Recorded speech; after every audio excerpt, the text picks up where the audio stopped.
Cynthia Fisch had her third cup of coffee, seething with anger. Even her favourite drink, paired with a small chocolate, couldn't restore her inner balance. The cause of her distress was her son's unexpected decision to get married. It wouldn't have been a problem ordinarily, but his choice infuriated the mother more than a red cape enrages a bull at a Spanish corrida. "Oh, where did he dig up her?" Cynthia thought. "Even her name is so old-fashioned. Zoe! What misfortune is this?" The secretary peeked into the office and asked obligingly, "Mrs. Fisch, you have an appointment at the bridal store at 3 p.m. Have your plans changed?" "Their director called, wanting to personally meet such an important client as yourself." Cynthia muttered under her breath, "Just great. I'll have to grin and bear it." Being successful and a media personality can be challenging at times. It wouldn't take much for the media to catch wind of why she's visiting the best bridal salon in town. While the official news of her son's wedding hasn't hit the press and television yet, it's only a matter of time. Soon a curious buzz will surround their family. Meanwhile, Philip and Zoe were oblivious to everything around them, lost in their love. They decided to marry not because they were expecting a child, as often happens with other couples.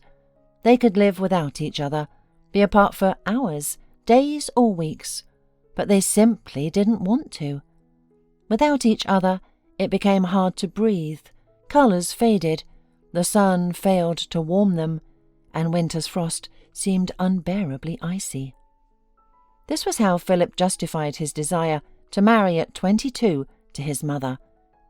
She tried to understand him, but failed. Images from her own youth kept flooding her mind. Cynthia's parents were middle class. Her father was an engineer, her mother an accountant. Both worked at a large, stable and well-developing machine-building plant. All employees received their salaries punctually. Hard work was rewarded with commendations, certificates of merit, and regular bonuses. As Cynthia's mother used to say, "We don't live paycheck to paycheck, but much more comfortably.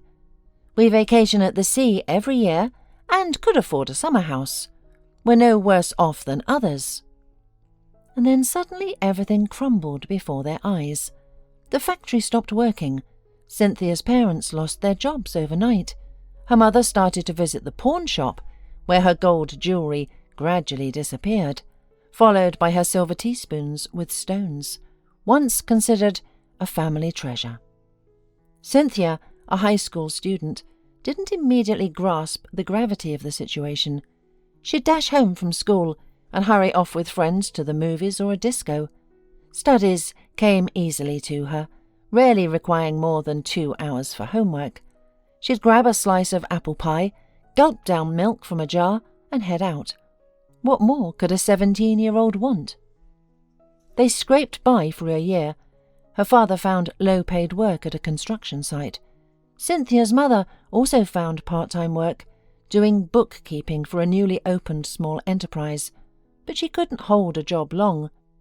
She was used to being an accountant at a large enterprise, and for the small companies, she didn't have the needed knowledge. As graduation approached, it became clear that a new outfit for the blue-eyed Cynthia was out of the question. So her mother turned to Samantha, who lived in their apartment block. Samantha owned a cheap clothing store near the bus stop. These weren't quality items, just cheap, disposable treasures. But the business thrived on quantity over quality, selling inexpensive goods that people could afford and not spend much money. A beautiful dress for Cynthia was found in Samantha's stock, but it was beyond the means of her parents. The girl was upset, but then Samantha offered to work for her for a week in exchange for the dress. Samantha wanted to rest, and no one could replace her in her work, so it was a mutually beneficial cooperation. The girl agreed, and soon the unexpected happened. All the goods left in her care were flying off the counters and hangers to their new happy owners. Neither Cynthia nor the surprised Samantha had anticipated such an effect. Samantha laughed. "Well, you're incredible, my friend. You have a magic touch. Even I couldn't sell the things so quickly. You're a natural salesperson, managing to convince even the most hesitant customers to buy. If you don't find your calling after school, I'll be happy to hire you as a saleswoman." At the graduation party, Cynthia was the belle of the ball. The dress she had chosen before was rejected. Instead, Samantha brought her assistant a cocktail dress that was nothing short of miraculous. A dark blue perfection matching her eyes, adorned with large white polka-dot ruffles, flirty bows and sequins. High-heeled sandals completed the outfit. Not only her classmates, but all the other boys from her school invited Cynthia to dance. Everyone wanted to embrace such a delightful princess, but she was taken away from the evening by the lead singer of the musical band that performed at the prom. Stan was enchanted by the young girl. At 25, he couldn't remember ever having such a crush on anyone. "She's not just a girl. She's a delicate blue primrose, as divine and rare as the flowers my mother grows in the garden. She seems so fragile. I'm almost afraid to touch her," he thought to himself when he saw her for the first time. Stan kept these thoughts to himself, but gallantly invited Cynthia to have a coffee while the musicians took a break. The girl was flattered. The tall, long-haired, handsome man made her stand out from the crowd of other graduates. She was charmed by the attention of such a mature young man. He looked after her so wonderfully that evening, gazing so devotedly into her shining blue eyes that any girl would have melted in no time. Cynthia was no exception. Popular love songs stirred her imagination. The admiring glances from a bevy of suitors boosted her self-esteem. After the graduation ball, Cynthia allowed Stan to escort her home and even kissed him. He asked her on a date for the following evening. A family council on the graduate's future took place the morning after the festive evening. Cynthia firmly told her parents that she would enter into marketing and sales. She refused to listen to any arguments her parents made in favour of choosing a more prospective field, and the older generation was forced to retreat before such iron determination. Cynthia's immediate plans for the future somewhat upset her enterprising neighbour Samantha, but the girl promised to work at her shop after her studies. Samantha, in return, firmly promised a daily 5% of the proceeds and a joint trip for the procurement of goods. That's how Cynthia's future career began. She became quite a well-known personality in the regional city, the owner of a supermarket chain called Home and Family. In these stores, one could replenish food stocks and buy clothes, shoes, cosmetics, and household supplies for home repair and cleaning. Cynthia graduated from the Faculty of Economics at her local college. She considered studying law, but realized she no longer wanted to be a student, even part-time. Business consumed all her time. She was one of those entrepreneurs who could not only stay overnight in one of her many offices, but could live in them for a week without noticing that her son was beginning to forget what his mother looked like. Babysitters weren't saving the day. He missed her terribly. At such moments, Cynthia would literally grab Philip and take him off to some warm seaside where she devoted herself entirely to her only son, whom she loved beyond measure. She loved his smell when she buried her nose in the thick crown of his blonde hair. She loved his voice when she lay beside him in the evening and he demanded, "Mum, I don't want a fairy tale. I'm already big. Read me Financier by Theodore Dreiser, please." Philip grew up into a tall, handsome guy. He excelled in all school subjects, but gravitated towards literature and history. The choice of his future profession came naturally. He easily entered the faculty of journalism. Cynthia didn't even need to use her connections in university circles. And now Cynthia declined her chauffeur's help, deciding to drive to the bridal salon herself. She loved driving, but her position obliged her to maintain a certain image and keep a staff in her house. Although she disliked these nods to the so-called elite society snobs, she complied. If she could, she'd ride her old motorbike from her country house to the city and back. Philip's father, the same musician from the ensemble that entertained young people and parents at the graduation party, had taught her to handle the iron horse perfectly. Back then, on their first date, he picked her up on a brand new Ducati, shimmering in the sun with bright-coloured headlights. Cynthia waited for their meeting with bated breath, thrilled by his dashing wheels. Their romance spun and developed rapidly, but like a bright comet across the sky, it disappeared quickly behind Stan's new love horizons. It turned out that the young man constantly sought young, inexperienced hearts. He liked to be the first man for young women. After playing with another pretty doll baby, or bunny, as he liked to call his admirers, he'd vanish without a trace. He courted beautifully. No one could resist his charm and charisma. He never forced anyone, spared no expense for nice gifts, pampered and showered with compliments, waiting for the girl to want to thank her boyfriend herself. A week after their first date, Cynthia flaunted beautiful gold earrings. Her girlfriends were crazy with envy. Cynthia's parents didn't interfere in her love affairs. They saw their daughter's eyes burning with happiness, but didn't worry. Stan seemed decent. Cynthia didn't stay overnight, and she never returned home late. Warmed by the young man's hot embrace, the girl flew home on wings every time, then lay awake half the night, remembering her gentle friend. The end of their romance resembled a hackneyed, tearful melodrama plot. Autumn rustled outside with yellow and scarlet leaves. Stan began to appear less often. Cynthia had to spend some evenings with her notes instead of going on dates. Then increasing fatigue started to set in. Her appetite disappeared, and she felt persistently nauseous in the mornings. It didn't occur to her that she was already 2 months pregnant. At 18, it's rare to have serious experience in such matters. Cynthia's mother was the first to sense something amiss. Her daughter's constant trips to the bathroom immediately suggested the reason for her indisposition. She asked her daughter directly, "Cynthia, did you and Stan have something? Look me in the eyes." The girl didn't deny it. She had always been firm in character. "Stan and I love each other. I'm an adult.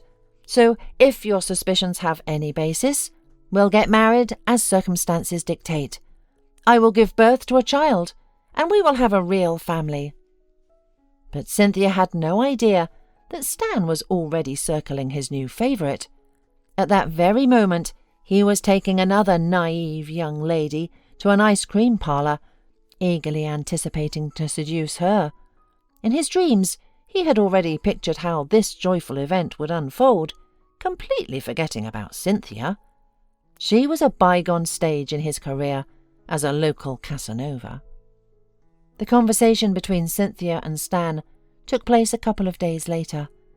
He calmly received the news of her pregnancy. Neither paternal feelings nor even a small fraction of responsibility troubled him. "Babe, you're not a little kid anymore. You should have taken care of that right away. I can't be a dad. You know that. My whole apartment is full of music equipment, and the guys and I rehearse in my studio all the time. A baby won't be comfortable there. To be honest, I wanted to tell you that our love affair is over. It was just an infatuation on my part. So goodbye, and don't hold a grudge."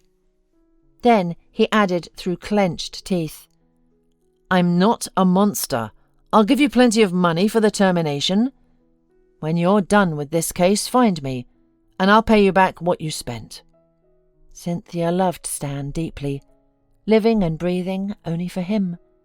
Now, after his words, her soul withered, her heart encased in ice. Another quality in her character was her pride. She could compose herself, maintain her dignity, grit her teeth in silence, and make life-altering decisions alone. At home, she gathered her parents in the small living room and declared, "There will be no wedding. In fact, there will never be a wedding in my life. But I'm keeping the baby.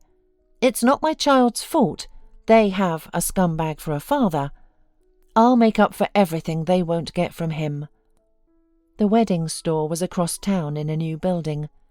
On the way, Cynthia tried to banish her memories, steeling herself so Zoe and the store staff wouldn't see her distress. The store welcomed Mrs. Fisch like royalty, ushering her to the rows of luxurious dresses. The director, who was a man in his 50s, fawned over her, exclaiming, "Mrs. Fisch, do you really have a grown son? I thought you were no more than 30. Cynthia inwardly cringed. She'd never enjoyed forced niceties. Aloud she said, "I hope news of my only son's wedding isn't flying around town on the wings of gossip from your store." "You can be sure." The director's voice oozed like honey. "My girls know discretion. We understand the need for privacy." Zoe was sitting in the vast room with its many changing booths, trying to blend into the elegant couch. Memories washed over Cynthia again. She saw herself, heavily pregnant, working at Samantha's store. The baby would need so much after birth, and her parents were still jobless. In the distance, outside, she spotted Stan, tenderly embracing his new girlfriend. The girl pointed at the colourful swimsuits in Samantha's shop window, and they came in. Stan, unashamed, greeted Cynthia as a mere acquaintance. After buying a swimsuit, the couple left. Cynthia couldn't bear to touch the money Stan carelessly pulled from his pocket. It felt tainted. Those 5 minutes marked the death of her love for Stan. The faint hope in her heart flickered and died forever. As always, Cynthia didn't cry.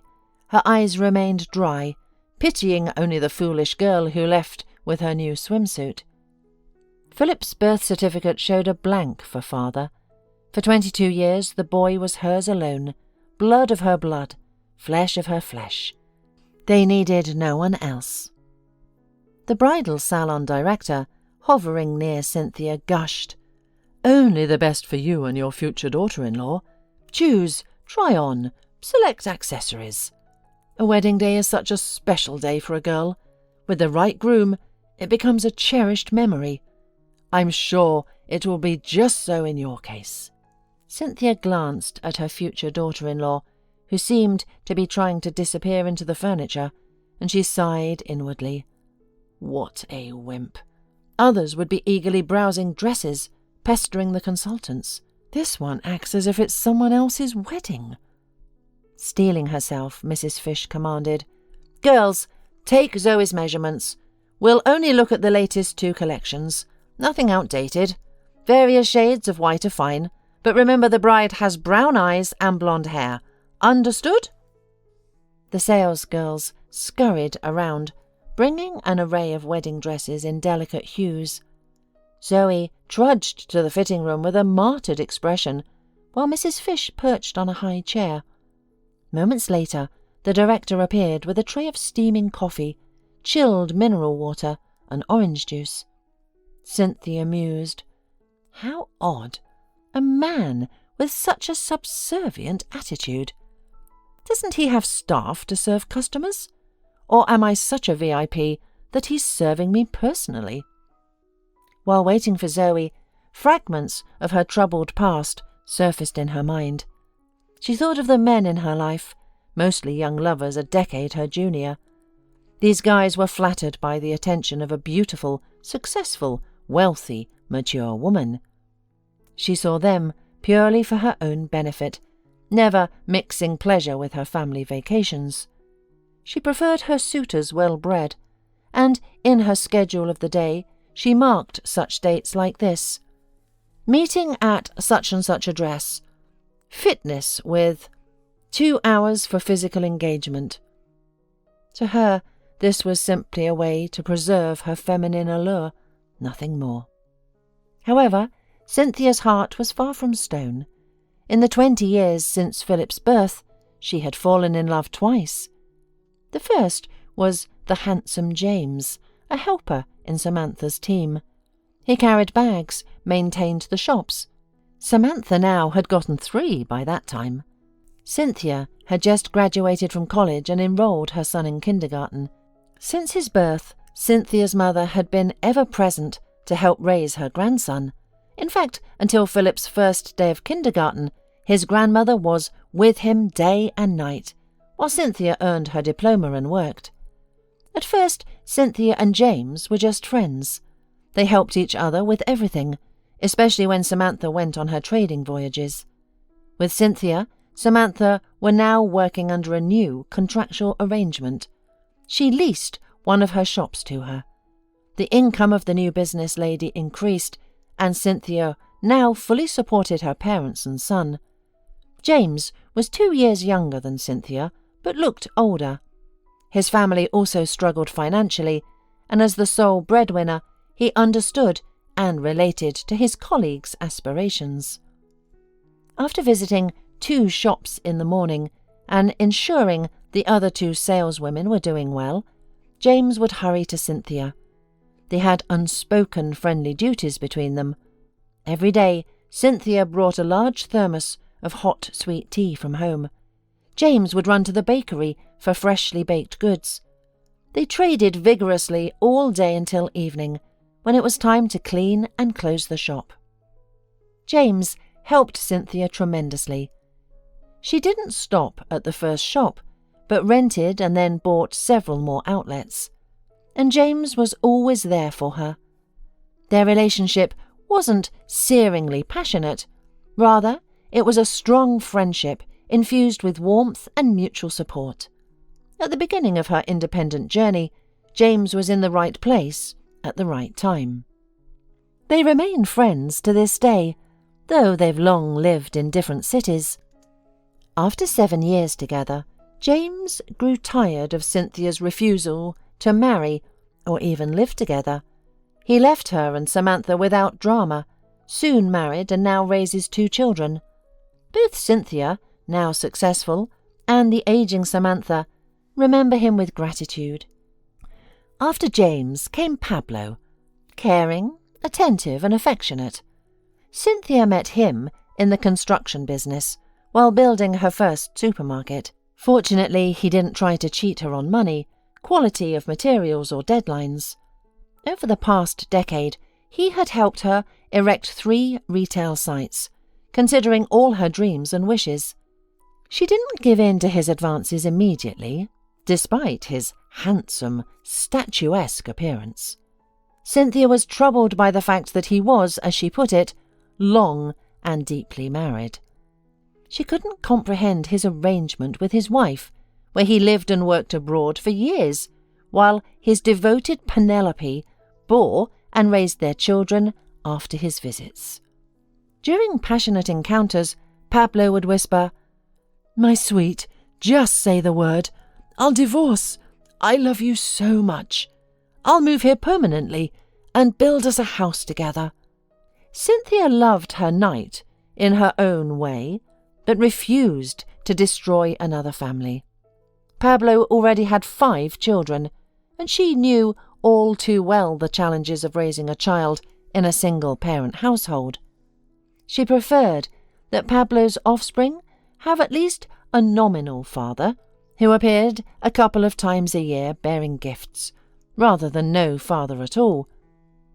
In her lover's promises, she latched onto one word: home. She realized she wanted her own dwelling, a nest, a secluded shelter from prying eyes. After launching her 3rd commercial venture, Cynthia became so well known in the city that she couldn't appear in public without drawing attention. Pablo built her a house as a parting gift before her return to her homeland. He was 15 years her senior and had worked tirelessly. Though retirement seemed distant, he never slacked off, pouring his heart and soul into his projects. Consequently, he became overworked and fell ill frequently, complaining about the very heart that beat excitedly while he created stone structures and loved Cynthia. Cynthia never regretted her long affair with him. Afterward came a succession of what she ironically called boys. Now she chose such partners only for physical companionship. Her heart remained silent. Cynthia was jolted from her reverie by the excited chatter of sales consultants surrounding Zoe. Her future daughter-in-law emerged from the fitting room in yet another dress that transformed her nondescript appearance beyond recognition. This is the one, thought the businesswoman, a true expert and connoisseur who knew how to present herself brilliantly. In such a dress I won't be ashamed to have her stand next to Philip. They'll make a handsome couple. Oh, I'd give anything to stop this wedding, but Philip is so in love and happy. How can it be the workings of fate to bring together people from such different worlds? Or am I just being possessive? The chosen dress, fully approved by Cynthia, was carefully placed in a colourful box. Throughout the fitting process, discussing the dress's merits, choosing a veil, and selecting accessories, Zoe remained silent, as if she weren't the one about to begin a new life with Philip. Cynthia grew impatient. "Zoe, do you like what the salon stylists picked out for you?" The girl swallowed hard and nodded silently. "Then, with your permission, I'll take the dress with me. It can stay at our house until the wedding. Don't worry, I won't show it to your fiancé, respecting the traditional superstitions. Now, I must go. Would you like to ride to the centre, or can you manage on your own?" The store director immediately intervened in the conversation. "Dear Mrs. Fisch, you're such a busy woman. We'll send the girl by cab.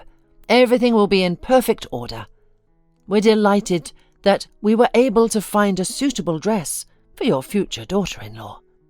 Within moments, only the lingering scent of expensive perfume remained as evidence of Cynthia's visit to the salon. One of the saleswomen gently guided Zoe to the staff lounge. "I don't envy anyone who becomes the daughter-in-law of that stern woman. She's not human, but a beautiful robot without heart or soul. Oh, I apologize, I'm talking too much. Let's get you some coffee. The car will arrive in 15 minutes. Zoe finally exhaled. In truth, she wasn't as naive as her future mother-in-law believed. She endured all the attacks and scorn directed at her solely because she adored her Philip, who was wonderful and nothing like his prim mother. The girl gratefully accepted a cup of coffee from the saleswoman and smiled radiantly. The saleswoman thought, "This girl isn't as simple as she first appears. With a splash of colour to her appearance, she'd be a true beauty. The kind that isn't immediately visible, but once it touches your soul, is never forgotten." At that moment, Zoe's thoughts turned to her mother Marissa, who had raised her alone, without the help of a husband or grandparents. Life in the orphanage was difficult, but Marissa was fortunate that, during her time there, she avoided any severe incidents related to her peers' instability.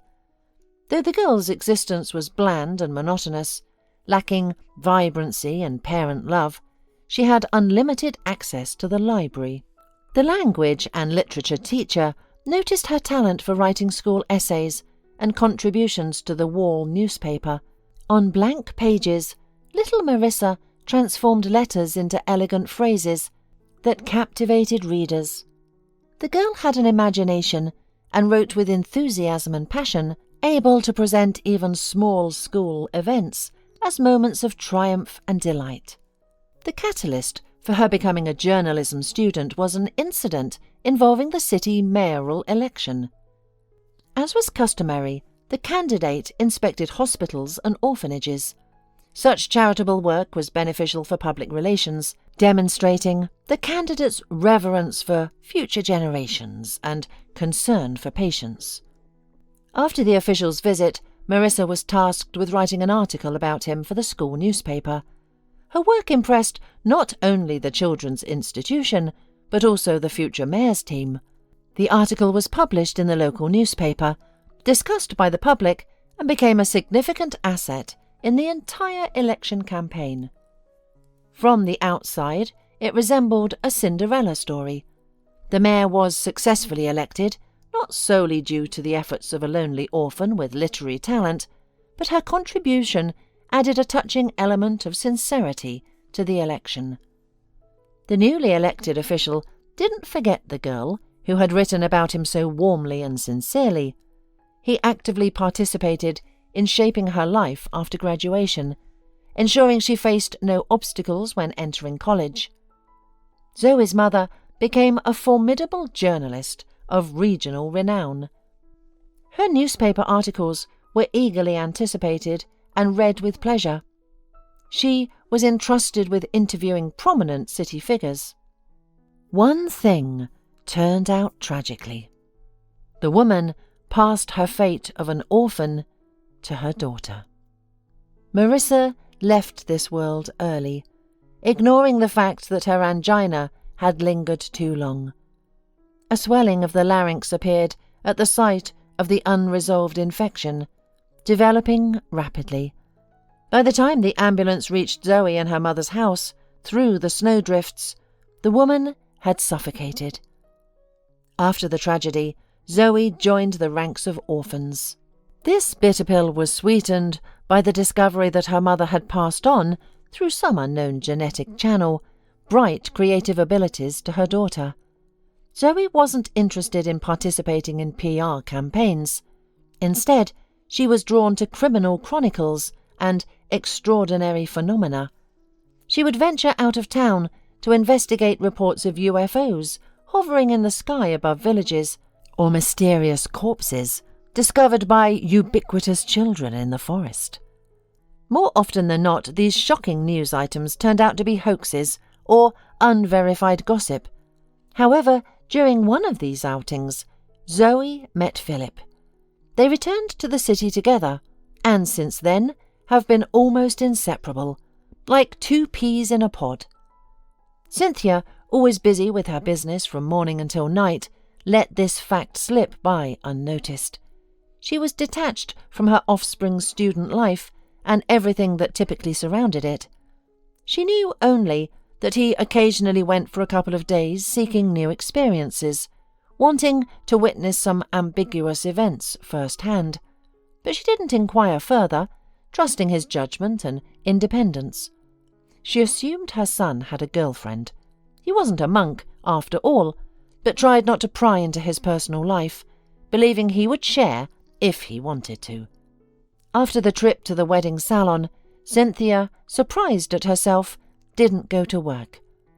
They could manage without her today. It wasn't a kindergarten, but a well-oiled trading machine.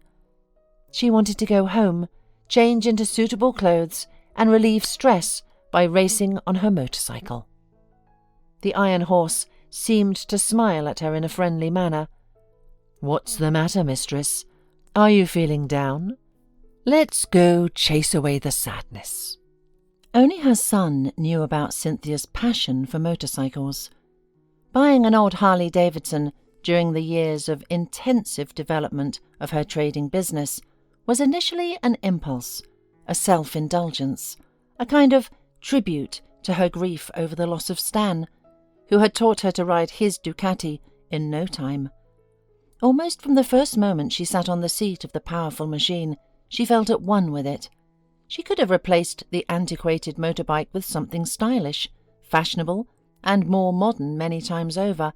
But no, she remained faithful to her iron comrade, purchased years ago. She maintained it, nurtured and cherished it, like a favourite child. The woman's lithe figure clung gently to the motorcycle. A mound of hair peeked out from under her helmet, her eyes glistening with pleasure beneath her goggles. She had devised a way to disrupt her son's wedding without being too cruel. "We should incorporate mockery into the holiday script," she thought. "The bride will cower, not knowing what to do, and Philip will eventually realise his poor choice of life partner." After zipping through the neighbourhood on her motorcycle, Cynthia returned home almost cheerful. She had a glass of wine for courage, then another. She retrieved her manicure kit from her locker, which contained some very sharp scissors. The tiny holes along the bodice and hem of the wedding dress resembled holy embroidery. The store-bought lace lingerie under the dress would show through them beautifully. Let dear Zoe risk showing herself to people in such an obscene state, Cynthia mused. Cynthia slept soundly that night, her confidence growing that she would now win back her son. That same evening, while Cynthia prepared her devious surprise for her future daughter-in-law, Zoe and Philip sat in a cafe. Both had an incurable sweet tooth. "How did it go?" asked the groom, smiling slyly. "Did my mum overwhelm you with her authority?" "No, Philip. She was very kind. You should have seen how the salon director and his staff fawned over her. It was hilarious. She's truly a wonderful woman. She's achieved everything in life by herself. She's raised you to be a joy to me and to her. I hope we'll find common ground and even become friends." 2 days before the wedding, Cynthia couldn't contain herself. She decided to take the dress to Zoe, giving her a chance to fix it. "Perhaps this underdog isn't as simple-minded as I thought," she pondered. "Maybe she'll marry Philip without moral compromise." Cynthia was certain the girl wouldn't be able to salvage the situation with the wedding dress. She wouldn't be able to mend the numerous holes or cover them with some ridiculous applique. She also couldn't afford a new dress. The situation was, in Cynthia's opinion, hopeless. Zoe accepted the box containing the outfit from her future mother-in-law with words of gratitude. She offered her guest tea, but Cynthia cited her busy schedule and hurried away. The girl sensed something amiss in the woman's behaviour, and she wasn't mistaken. When she unwrapped the dress, she was quietly aghast. Tiny holes gaped all over the front of the luxurious outfit, turning it into a sieve of expensive fabric. Zoe wept silently. She had neither the strength nor the desire to call and complain to her fiancé. She wouldn't let him down. She'd search her entire closet to find an outfit in which she could appear before the guests the day after tomorrow. After 2 hours of meticulous searching, Zoe realized she had been hasty in her hopes of having suitable clothes. The only dress that fit her had been sewn in the orphanage for the graduation party. The dressmaker at their institution lacked imagination. Nevertheless, Zoe had kept the dress as she embarked on her new life.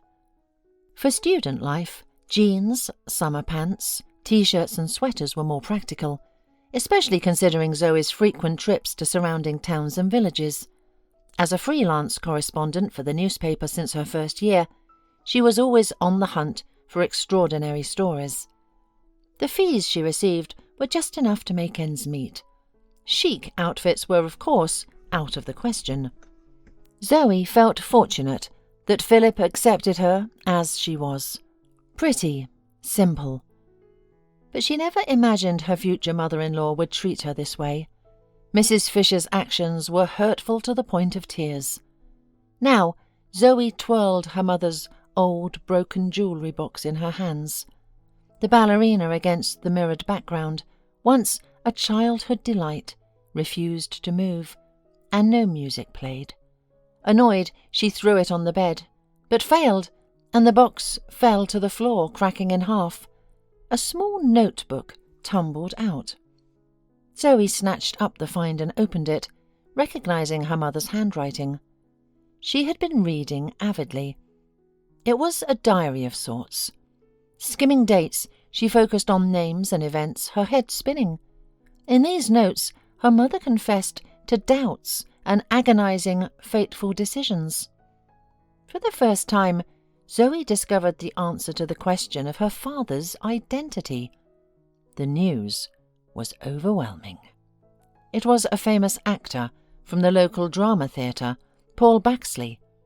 His face adorned numerous posters around the city. Zoe couldn't comprehend it. What could have connected her mother to this handsome man?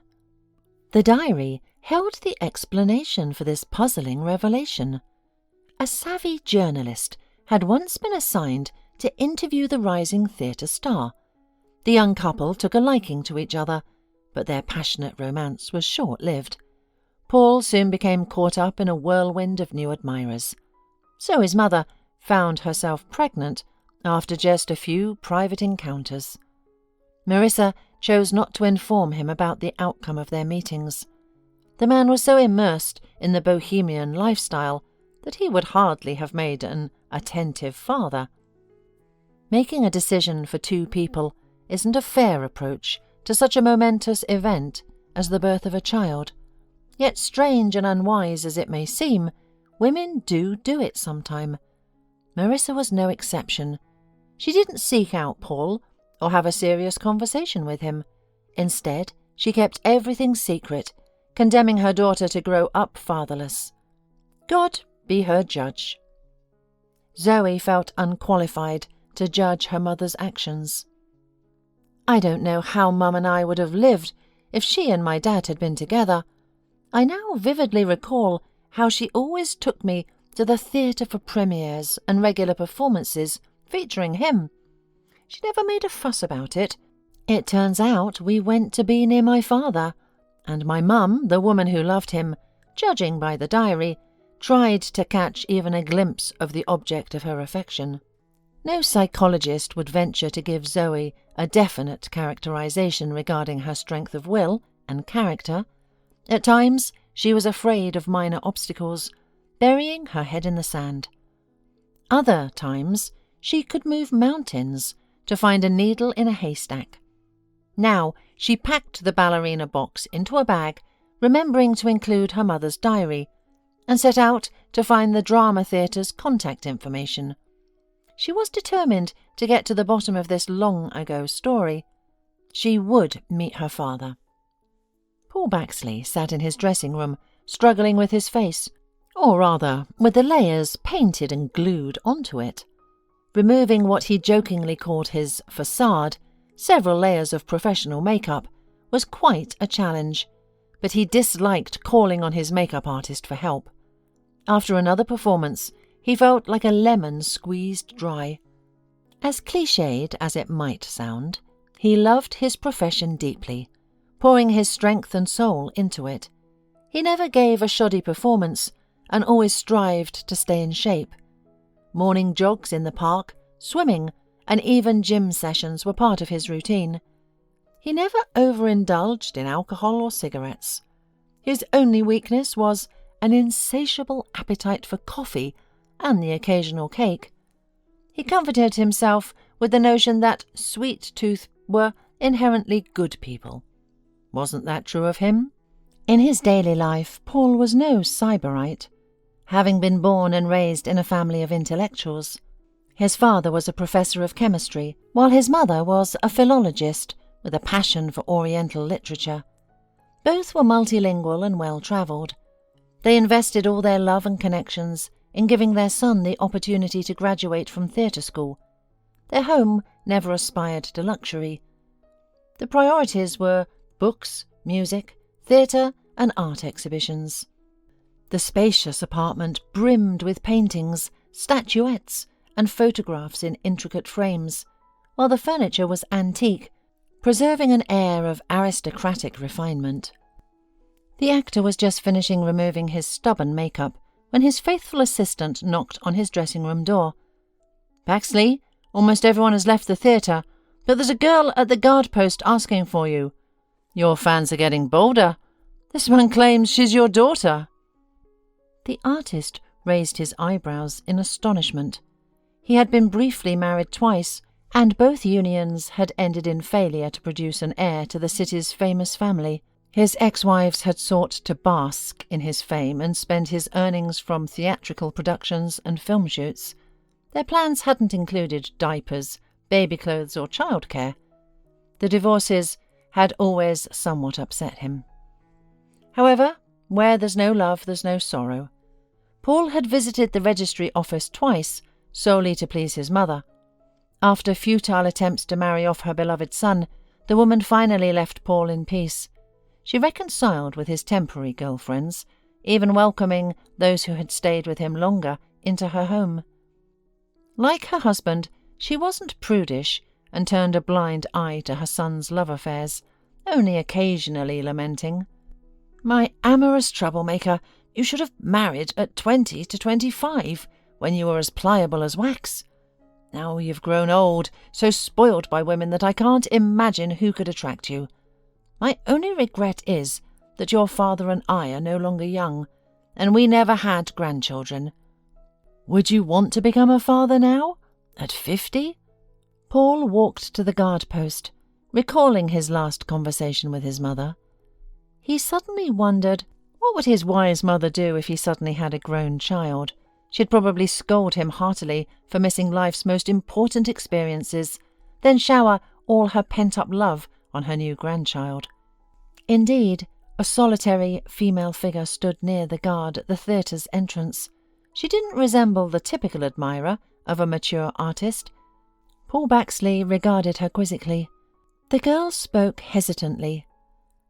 "I found my late mother's diary. It states clearly that you're my biological father. I have just one request. Please read these notes from a woman who has passed away long ago. I'm willing to take a DNA test, but my mother was never a good liar. I believe her." Something in the young woman's impassioned speech intrigued Paul. He asked her only one question. "Why did you choose to meet me at such a late hour? We could address all questions about my supposed paternity tomorrow with fresh minds. I'm exhausted after tonight's performance." "To be perfectly honest, Baxley, I wouldn't have sought you out at all, but I'm all alone in this world. My life is at an impasse. I was to be married the day after tomorrow, but apparently I didn't suit my mother-in-law. Just days ago she and I bought my wedding dress, and today she returned it with holes she'd apparently made herself." "And who's this wicked witch?" "That's Mrs. Fisch, a well-known businesswoman in our area." Paul whistled. He had seen this lady from afar, impregnable as a stone citadel, yet beautiful, proud and intelligent. He had found her very attractive, stirring a keen male interest. He performed at the opening of one of her supermarkets, but he flatly refused to get acquainted. The party's hostess had seemed too arrogant to him. He'd even left the banquet abruptly because he loathed the company of arrogant snobs. "Well, sweet creature," Baxley smiled, "let's go to my dressing room to read your mother's diary." A famous actor, renowned for his long career and ability to maintain an impenetrable expression on stage, even when overwhelmed with emotion, was covered in goosebumps after reading a confession from the past. He could never have imagined that a woman who loved him so deeply had lived invisibly near him. He vividly remembered the young, witty journalist. She had pursued him after the premiere, conducting interviews on the fly and at the theatre's informal gatherings. His parents were vacationing by the sea at the time. After wine, playful banter, and a relaxed atmosphere, he invited her to finish the evening at his home. She didn't refuse. He realized she was in love with him, ready to join his admirers wholeheartedly. She wrote a stunning article about her idol. Everyone at the theatre envied him for the piece, so interesting and filled with love for their profession. Paul continued seeing the talented writer for a while, but soon new fans began vying for his attention, and their paths diverged. "How old were you when your mum passed away?" he asked. 10, Zoe whispered. So, where did you live after her death? In an orphanage, Zoe answered simply. Paul Baxley, the honoured artist, a veteran of the drama theatre, was now deeply ashamed and hurt that he had known nothing about his own child, left an orphan with a living father and grandparents. Baxley rushed to his cell phone and pressed the icon for his mother's number. "Mum, do you still have those delicious cherry pies? Make some tea. I'm not coming alone. Your granddaughter is coming with me. We'll explain later." On her son's wedding day, Cynthia was on pins and needles from mourning. After Zoe's visit, she kept anticipating some outburst from the girl, but the latter remained a stony silence. The future mother-in-law went to the registry office reluctantly, her heart warning her that something was amiss. When the bride was late to the ceremony, Cynthia gloatingly rubbed her hands, expecting a scandal. At that moment, she only felt sorry for Philip, but she consoled herself. He'll find another love interest. The world doesn't end with Zoe. The invited guests had already begun to whisper when suddenly the crowd erupted. "Look, the bride has arrived in a white limousine. How beautiful she is! And what an exquisite dress! Oh, who's walking beside her? Could it be Paul Baxley himself, the star of our drama theatre?" Mrs. Fisch and Philip froze at the far end of the carpet. Walking proudly in their direction was Zoe, in a stunning white dress, perfectly complementing her shining eyes. On her arm was an imposing man, unmistakably the local celebrity, actor Paul Baxley. Later, at the restaurant, after the official part of the banquet, the guests still couldn't get over Paul Baxley's presence at the party. Philip happily embraced his Zoe, making it clear he would never let her go. "I've lost," thought the hapless mother-in-law. "Ahead of me lie lonely evenings, creeping old age, and my son's distrust, if Zoe shared the story of her wedding dress with him." Suddenly, someone put an arm around her shoulders, making Cynthia flinch. A pretty elderly woman stood beside her. "Mrs. Fisch, I finally found you. It's time we got to know each other better. We're family now. My granddaughter Zoe has told me so many wonderful things about you. She was so upset about ruining her wedding dress and afraid to admit it to you. She kept lamenting that you bought her such a marvellous dress as a gift and she couldn't keep it. Let me introduce you to my husband and son. A granddaughter's wedding is such an exciting event. I'm a bit flustered, as I haven't been to such a crowded gathering in a long time." Mrs. Fisch couldn't believe her ears. Zoe didn't say a word to the family about who really ruined her dress. That's unbelievable. The whole family decided to celebrate Philip and Zoe's wedding anniversary at Mrs. Fisch's country house. Zoe was expecting a baby and didn't want to go to a restaurant or cafe. While the men prepared meat at the barbecue, the women, having already set out light appetizers on the gazebo table, chatted serenely. Paul's mother again pestered the lady of the house. "When will you and Paul stop hiding your relationship? You're behaving like children. Cynthia, what's this nonsense about never marrying? You've been living together for 6 months, and you still won't give up your secrecy. Can't you see how my son is glowing with happiness? And you look even more beautiful. My husband and I are celebrating our golden wedding anniversary next year. 50 years together is no small feat.